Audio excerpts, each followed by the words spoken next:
தீபாவளியில் எல்லாம் பண்ணணும். பொதுவாக பெருமாளில் வழக்கேற்றிட்டு பட்சணங்கள், அப்புறம் தீபாவளி மருந்துங்கிற லேகியம், அப்புறம் ஓமம் மிளகா போட்டு காய்ச்சின எண்ணெய், மஞ்சள், சந்தனம், குங்குமம், அப்புறம் மஞ்சள் விழுதாட்டம் கலந்து வச்சுருக்கேன். அப்புறம் ஆர்த்திக்கு விழுது, அது நலங்கிடுறதுக்கு, மஞ்சள் பூசி நலங்கிடுறதுக்கு அது.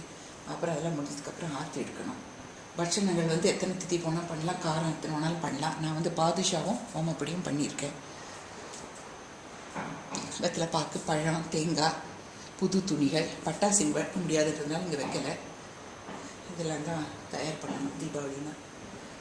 புஷ்பங்கள்லாம் படத்துக்கெல்லாம் சாத்தியாச்சு. பெருமாள் பூ சாத்தின்னு இருக்கேன்.